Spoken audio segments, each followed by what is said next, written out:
बिस्मिल्लाहिर्रहमानिर्रहीम। अस्सलाम वालेकुम। मैं अपने ताया के बेटे रुमान को पसंद करती थी, लेकिन अम्मा ने मेरी शादी ज़बरदस्ती मेरी खाला के बेटे से करवा दी। रुमान अब भी मुझसे मिलने आता था। हमने प्लान बनाया और मैंने जहर देकर शादी के पहले 2 हफ्तों में ही अपने शौहर को कत्ल कर दिया। इद्दत पूरी होते ही मैंने रुमान से शादी कर ली, लेकिन शादी के पहले ही दिन मुझे पता लगा कि मैं तो उम्मीद से हूँ।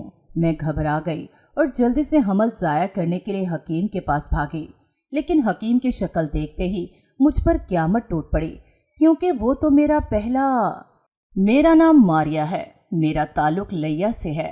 मैं अपने माँ बाप की इकलौती बेटी थी। इस वजह से अब्बा मेरी हर ख्वाहिश पूरी करते थे। अब्बा जहाँ भी जाते मैं उनके साथ जाती। अम्मा कहती, अब मारिया बड़ी हो गई है, इसे स्कूल कब भेजना है? अगर आप इसी तरह इसे लेकर घूमते फिरते रहे तो इसकी आदतें ख़राब हो जाएंगी और इसकी स्कूल जाने की उम्र निकल जाएगी। अब वो हमारा ज़माना नहीं रहा कि कोई पूछेगा नहीं कि लड़की कितनी पढ़ी लिखी है, कितनी नहीं। आज के दौर में तो लोग लड़की बाद में देखते हैं और उसकी पढ़ाई का पहले पूछते हैं। और तो और लड़की कमाती भी है कि नहीं। इसलिए मैं कहती हूँ कि इसकी तालीम पर तवज्जो दो, इसे स्कूल दाखिल करवा दें। अब्बा अम्मा की बातें सुनकर कुछ सोचने लगे, फिर कहा कि हाँ, ये बात तुमने बिल्कुल सही कही है। वाकई हमारा ज़माना बहुत सीधा सादा सा था, लोग भी सादे से होते थे। अब तो किसी का कुछ पता नहीं चलता। पहले चेहरे देखकर पता चल जाता था कि ये आदमी किस खसलत का है। अब तो चेहरों पर इतने नकाब हैं कि उतारते उतारते बंदा थक जाएगा, लेकिन उसकी असलियत नहीं देख सकेगा। और जो इंसान सही ना हो हमारे हक में, और अगर नसीब अच्छा हो फिर अल्लाह के फजल से हमारा दिल ही उस इंसान को देखकर पहले ही इशारा दे देता है और वो इंसान हमें अच्छा नहीं लगेगा, फिर हम उससे दूर रहते हैं। अम्मा अब्बा पता नहीं क्या बातें करते रहते थे, तब इनकी बातों की मुझे कोई समझ नहीं आती थी। कुछ दिन बाद अब्बा ने मुझे स्कूल दाखिल करवा दिया था और मेरा स्कूल जाने को बिल्कुल दिल नहीं करता था। अम्मा से कहा कि मुझे नहीं जाना, मैं अब्बा के साथ शहर जाऊंगी। अब्बा किसी काम से शहर जाने का बता रहे थे अम्मा को। जब मैंने सुन लिया और जिद करने लगी, अब्बा ने कहा, मारिया मेरे बच्चे, अब तुम स्कूल जाया करो, खूब पढ़ो और डॉक्टर बनो। फिर मैं भी अपने रिश्तेदारों में सर उठा कर कहा करूँगा कि मेरी बेटी भी डॉक्टर है। हम सब गाँव में रहते थे और ताया अब्बा भी इसी गाँव में रहते, मगर काफ़ी फासला था हमारे और उनके घरों के दरमियान। ताया ठेके पर ज़मीन लेकर फसल उगाते और उसे शहर जाकर अच्छे दामों में फ़रोख्त करते। उनका ये काम बहुत अच्छा चल रहा था। एक ही गांव में रहने के बावजूद सब कई महीनों तक एक दूसरे से नहीं मिलते थे। अब्बा जब शहर जाते वापसी पर ताया की खैरियत ज़रूर पूछते। ताया के 2 ही बेटे थे और ताई को इस बात पर बहुत फ़ख्र और घमंड था कि उनके 2 बेटे हैं। वो भी अक्सर बातें करती थी कि हमारे ख़ानदान में सिर्फ वही हैं जिनके 2 बेटे हैं, वरना किसी की 1 बेटी तो किसी की 2 बेटियां हैं। अगर किसी का बेटा है भी तो वो बेचारा बहनों का बोझ उतारने में उम्र गुजार देगा। ताई ऐसी बातें करते वक्त ये नहीं सोचती थी कि वो भी तो किसी की बेटी हैं और कल को जब अपने बेटों की शादियां करेंगी जिनसे, वो भी किसी की बेटी होगी। न जाने ताई क्यों इतनी नफरत करती थी बेटियों से। फिर मैं स्कूल जाने लगी। शुरू के दिनों में मेरी कोई सहेली नहीं थी। मैं अपनी क्लास की किसी लड़की से बात नहीं करती और इसी वजह से मेरी किसी से दोस्ती नहीं हो सकी। मैं बहुत उदास थी। घर आकर अम्मा से कहा, स्कूल में मेरी कोई दोस्त नहीं है, मैं अकेली बैठी रहती हूँ, मुझे बोरियत होने लगती है। अम्मा ने कहा, मैं कल तुम्हें आलू के पराठे बना कर दूंगी, तुम तफरी टाइम अपनी क्लास की लड़कियों को अपने साथ खाना खाने का कहना, देखना कैसे सब तुम्हारे इर्द गिर्द जमा हो जाएंगे। जब स्कूल गई और तफरी का वक्त हो गया तो मैंने जैसे ही अपना टिफ़िन खोला, पराठों की खुशबू से लड़कियां मेरी तरफ देखने लगीं। तब मैंने 2-3 लड़कियों को पराठे ऑफ़र किए तो वो खुश होकर दौड़ी चली आईं और पराठों की तारीफ़ करने लगीं। वाकई मेरी अम्मा बहुत मज़ेदार खाना बनाती थीं। फिर जब घर आईं तो अम्मा को बताया कि मेरी 3 दोस्त बन गई हैं एक साथ। अम्मा ने कहा, ये तो बहुत अच्छी बात है, लेकिन एक बात याद रखना, इंसान की पहचान उसके दोस्तों से होती है। अगर दोस्त अच्छे हों फिर आप दुनिया के खुशकिस्मत इंसान हैं। अगर बदकिस्मती से कोई दोस्त बुरा निकले तो उसके साए से भी हमें दूर रहना चाहिए। मैंने कहा, अम्मा पहले ही इतनी मुश्किल से मेरी दोस्त बनी हैं और ऊपर से आप मुझे परेशान कर रही हैं। बस अब तो चाहे अच्छी हो या बुरी, मुझे उससे क्या, मुझे खूब हल्ला गुल्ला करना है उनके साथ मिलकर। अब तो मैं सारे गांव में घूम सकती हूँ, क्योंकि आप मुझे कहीं अकेले जाने नहीं देती। अब मैं बड़ी हो रही हूँ, क्यों आप इतनी पाबंदियाँ लगाती हैं? अम्मा ने कहा, अभी तुम इतनी बड़ी नहीं हुई कि मैं तुम्हें हर जगह जाने की इजाज़त दूँ। फिलहाल तुम अपनी पढ़ाई पर ध्यान दो, और ख़बरदार अगर मुझसे पूछे बिना कहीं जाने का सोचा भी तो। मैं रोती हुई कमरे में आकर लेट गई। अब्बा घर पर नहीं थे, होते तो अम्मा को मुझे ऐसे कभी डांटने न देते। पता ही नहीं चला कब नींद आ गई। फिर जब आंख खुली तो अब्बा की आवाज़ आ रही थी। मैं भागकर बाहर गई। अब्बा मुझे देखकर बहुत खुश हुए। अब्बा मेरे लिए शहर से नए कपड़े लेकर आए थे। मैं इन कपड़ों को अपने साथ सुबह स्कूल ले गई कि अपनी सहेलियों को दिखाऊंगी, मगर कपड़े दिखाने की खुशी में किताबें घर ही भूल आई और बैग में कपड़े डाल लिए।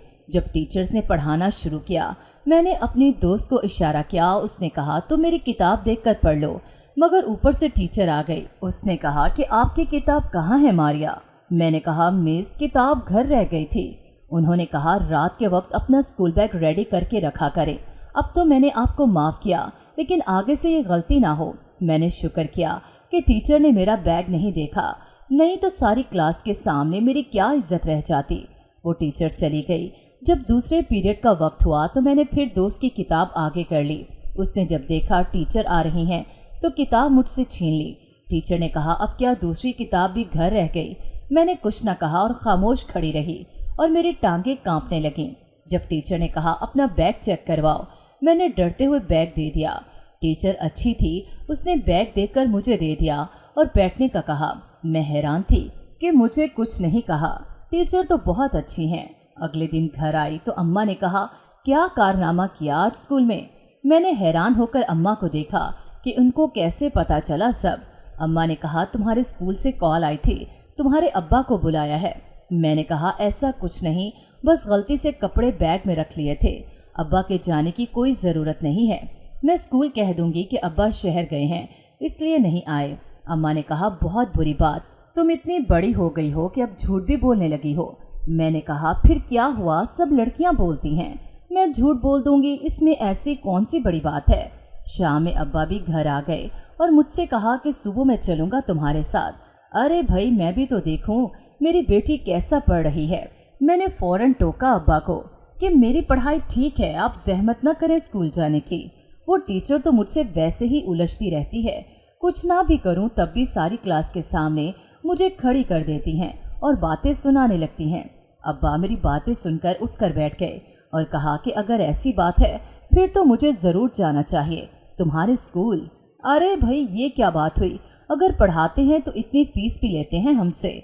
मैं तो ज़रूर पूछूंगा जाकर उनकी हिम्मत कैसे हुई मेरी बेटी को परेशान करने की।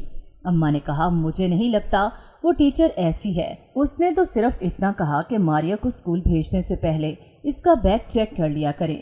अगले दिन मैं अब्बा के उठने से पहले ही तैयार होकर स्कूल चली गई।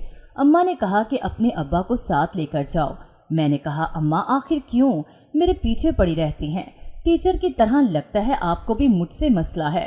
अम्मा मेरी बात सुनकर चुप हो गई। स्कूल में आजकल एग्जाम्स चल रहे थे, फिर छुट्टियां हो गईं और मैंने शुक्र किया कि अब कुछ दिन तो सुकून से गुजरेंगे। एक दिन मैंने अपने अब्बा के नंबर से अपने दोस्त को कॉल की और उससे पूछा कि छुट्टियों में क्या करने का इरादा है। वो कहने लगी, हमने सोचा है कि सारे गांव का चक्कर लगाएंगे और खूब एंजॉय करेंगे। तुम बताओ, आ रही हो हमारे साथ? मैंने कहा, मैं तो आना चाहती हूँ, मगर अम्मा नहीं मानेंगी। उसने कहा, इस बात की तुम टेंशन न लो, आंटी से मैं खुद बात कर लूँगी। फिर वो तीनों इकट्ठी होकर मेरे घर आ गईं और अम्मा से कहा, हम मारिया को साथ लेकर जाएंगे घूमने। अम्मा ने कहा, मेरी तबीयत ठीक नहीं है और इसे अकेले नहीं भेज सकती। मैंने कहा, अम्मा मैं बड़ी हो गई हूँ, क्यों इतनी सख्ती करती हो? और ऊपर से अब्बा घर आ गए। मैंने अब्बा से कहा, देखे ना अम्मा मुझे मेरी सहेलियों के साथ नहीं जाने दे रही, आप समझाएं अम्मा को। तो अब्बा ने कहा, कुछ नहीं होता, जाने दो, यही तो उम्र है घूमने फिरने की। और मैं ये सुनते ही अपनी सहेलियों के साथ घर से निकल आई। मैं ज़िंदगी में कभी इतनी खुश नहीं हुई थी जितना अपनी सहेलियों के साथ सारे गांव की सैर करके हुई थी। एक जगह पर कच्चे आमों के पेड़ थे और मुझे कच्चे आम बहुत पसंद थे। मैं तो उन्हें देखते ही आम तोड़ने लगी। جب کسی کی آواز پر پیچھے مڑی۔ وہ کہہ رہا تھا کہ چوری کر کے کھانا گناہ ہے۔ میں نے کہا آپ کو کیا مسئلہ، جیسے بھی کھائیں۔ اس نے کہا محترمہ آپ کی اطلاع کے لیے عرض ہے کہ یہ باغ ہمارا ہے اور میرے ہوتے ہوئے یہاں چڑیا بھی پر نہیں مار سکتی۔ میں نے کہا اتنے آموں سے اگر کچھ آم توڑ لیے تو کون سی قیامت آ گئی یا تمہیں گھاٹا پڑ گیا؟ وہ لڑکا کہنے لگا مجھے کوئی فرق نہیں پڑتا آپ کے آم توڑنے سے، لیکن کیا ہے نا ہم نے بہت محنت کر کے اس باغ کو سنبھالا ہے اور جب کوئی اسے خراب کرے تو برداشت نہیں ہوتا، لیکن خیر آپ پریشان نہ ہوں۔ اس نے اتنا کہہ کر کتنے سارے آم توڑ کر مجھے دے دیے اور پھر کہنے لگا کہ آپ کو چاہیے اس طرح کسی مرد کے بغیر گھر سے نہ نکلا کریں، حالات بہت خراب ہیں اور شام ہو چکی ہے۔ اگر آپ سب برا نہ مانیں تو میں گاؤں تک چھوڑ آتا ہوں۔ اور ہم گھومنے میں اتنی مگن تھی کہ گاؤں سے آگے نکل آئی تھی۔ میں نے سر پکڑ لیا اور اپنی سہیلیوں سے کہا کہ فوراً چلو، تم سب کی وجہ سے مجھے بھی ڈانٹ پڑے گی۔ اماں نے دوبارہ مجھے گھر سے باہر نکلنے نہیں دینا اور میں اپنی سہیلیوں کے ساتھ گھر آ گئی۔ اماں نے کہا اتنی دیر کر دی تم نے، جانتی بھی ہو حالات کیسے ہیں۔ جب میرے ہاتھ میں آم دیکھے تو اماں نے کہا کس نے دیے؟ میں نے کہا میری دوست نے دیے تھے۔ اماں بہت خفا ہو رہی تھیں اور میں ہمیشہ کی طرح ان کی باتوں کو نظر انداز کر کے کمرے میں چلی گئی۔ پھر ایک دن تایا اپنے بیٹے کے ساتھ ہمارے گھر آئے، کچھ پریشان تھے اور ابا سے کہہ رہے تھے کہ تم کچھ پیسے مجھے ادھار دے دو۔ میں نے اماں سے پوچھا آج اتنے دنوں بعد کیسے آ گئے؟ اماں نے کہا کہ ان کی اس دفعہ کی فصل اچھی نہیں ہوئی، بہت نقصان ہوا ہے، اس لیے تمہارے ابا سے پیسوں کی بات کرنے آئے ہیں، تم جاؤ جا کر چائے دے آؤ۔ میں چائے لے کر گئی تو سامنے تایا کے بیٹے کو دیکھ کر نظریں جھکائے سلام کر کے چائے رکھ کے آ گئی۔ میرے میٹرک کے پیپرز ہو رہے تھے جب ایک دن راستے میں تایا کا بیٹا موٹر سائیکل پر کھڑا ایسے دیکھ رہا تھا جیسے میرا ہی انتظار کر رہا تھا۔ مجھے دیکھتے ہی کہا آؤ میں چھوڑاتا ہوں۔ میری سہیلی نے کہا کہ چلی جاؤ، تمہارا کزن ہے، کیوں شرما رہی ہو؟ میں بیٹھ گئی۔ میں نے کہا آپ یہاں کیا کر رہے ہیں؟ پڑھائی چھوڑ دی کیا؟ تایا کے بیٹے رومان نے کہا ہاں، کیونکہ پڑھائی بہت بور کر دیتی ہے اور مجھے ان سب سے کوفت سی محسوس ہوتی ہے۔ میں نے کہا پھر کیا کرتے ہو جو اتنے عرصے بعد نظر آئے؟ رومان نے کہا اچھا لگا سن کر کہ تم میرا انتظار کر رہی تھی۔ میں نے کہا نہیں ایسی بھی کوئی بات نہیں، میں نے تو ویسے ہی پوچھ لیا تھا۔ اب روز ہی میں رومان کے ساتھ اسکول جاتی، اگر کسی دن رومان نہ آتا تو مجھے پیدل اسکول جانا پہاڑ سر کرنے کے مترادف لگتا۔ میں رومان کو پسند کرنے لگی اور اب آئے دن بہانے سے اسکول سے سیدھی رومان کے ساتھ بائک پر نکل جاتی۔ میں بہت خوش تھی، ہواؤں میں اڑنے لگی تھی۔ ایک دن اسکول جاتے وقت ایک اچھا سا سوٹ بھی بیگ میں ڈال لیا اور اسکول چلی گئی۔ اسکول جا کر یونیفارم چینج کیا اور سوٹ پہن لیا۔ اپنی دوست کی مدد سے اسکول سے نکل آئی۔ اس نے کہا کہ تم جاؤ، میں تمہاری پریزنٹ لگوا دوں گی۔ میں رومان کے ساتھ گاؤں سے باہر آ گئی۔ رومان نے مجھے چوڑیاں دلوائیں۔ مجھے رومان کے ساتھ وقت کا پتہ ہی نہیں چلتا تھا۔ جب میری رومان کے ہاتھ پر بندی گھڑی پر نظر پڑی تو میرے ہاتھ کانپنے لگے۔ میں نے اس سے کہا کہ جلدی مجھے گھر چھوڑ کر آؤ، بہت دیر ہو گئی ہے اور اماں ابا پریشان ہو رہے ہوں گے۔ رومان نے کہا کچھ نہیں ہوتا، میں ہوں نا تمہارے ساتھ، چچا کچھ نہیں کہیں گے۔ میں نے کہا تم نہیں جانتے، بس مجھے چھوڑ کر آؤ۔ اس نے کہا ایک تو تم اپنی بات منوا کر رہتی ہو، کبھی میری بھی مان لیا کرو۔ بائک پر بیٹھنے سے پہلے رومان نے کہا اچھا ایک شرط پر گھر چھوڑ کر آؤں گا، پہلے اپنی آنکھیں بند کرو، تمہارے لیے کچھ لایا ہوں۔ اور میں نے کہا ایسے ہی دے دو۔ پھر جب اس نے ایک ڈبہ میرے سامنے کیا میں خوشی سے اچھلنے لگی، کیونکہ وہ موبائل تھا جو رومان میرے لیے لایا تھا۔ اس نے کہا کہ جب ہم کبھی مل نہیں سکیں گے تب تم مجھ سے فون پر رابطہ کر لیا کرنا۔ میں بہت خوش تھی۔ گھر آئی تو اماں گھر پر نہیں تھیں۔ میں نے شکر ادا کیا اور موبائل اپنے کمرے میں چھپا دیا اور کپڑے تبدیل کیے، کیونکہ اگر اماں ان کپڑوں میں دیکھ لیتی تو میری شامت آ جانی تھی۔ ابا اماں کو لے کے ڈاکٹر کے پاس گئے تھے۔ اماں کی طبیعت ٹھیک نہیں تھی۔ اماں نے مجھے کہا تم کب آئی؟ میں نے کہا کہ بہت دیر ہو گئی مجھے۔ تو اماں نے بہت غور سے مجھے دیکھا تھا اور پھر ابا نے کہا ماریا اپنی ماں کو دوا کھلا دو اور مجھے بھی کھانا دو، بھوک لگی ہے۔ اور میں ابا کو کھانا دے کر اماں کو دوا دے کر کچھ دیر بیٹھی رہی۔ اماں سو چکی تھیں اور میں کمرے میں آ کر رومان کو کال کی اور گھنٹوں اس سے بات کرتی۔ ایک دن اماں نے خالہ کو گھر بلا لیا اور میرا رشتہ خالہ کے بیٹے سے طے کر دیا۔ میں نے بہت کہا کہ مجھے خالہ کے گھر شادی نہیں کرنی، میں رومان کو پسند کرتی ہوں۔ اماں نے کہا میں نے اور تمہارے ابا نے بہت سوچ سمجھ کر فیصلہ کیا ہے اور سب کچھ اتنا اچانک ہوا کہ میں کچھ بھی نہ کر پائی۔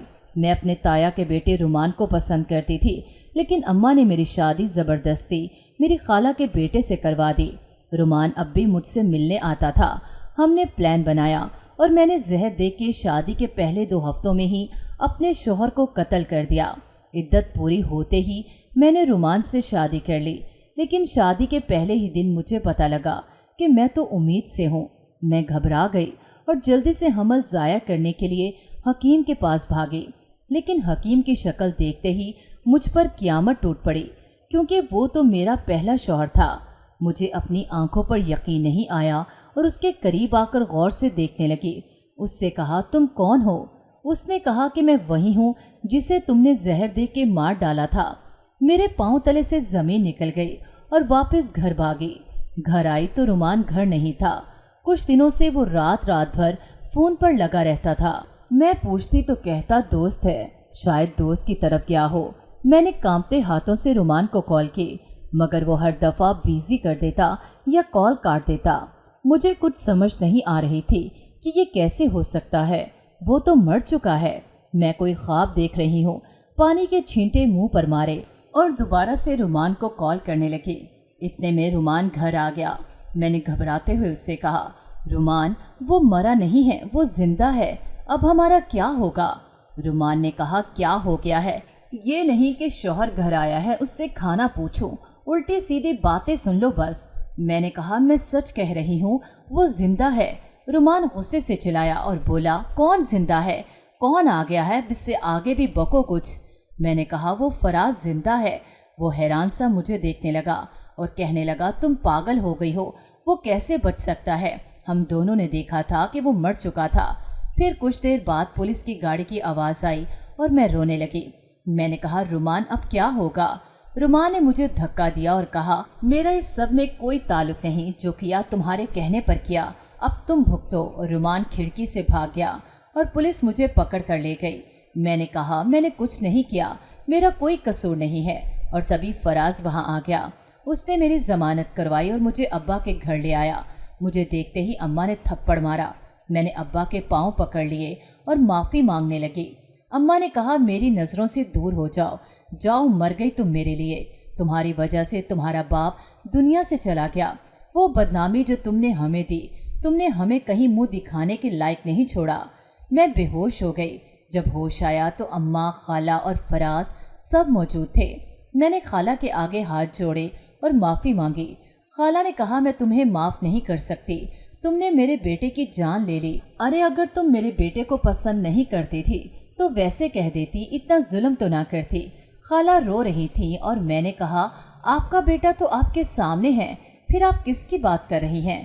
پھر فراز نے کہا تمہیں رومان سے فرصت ملتی تو تم ہمارے بارے میں کچھ جانتی۔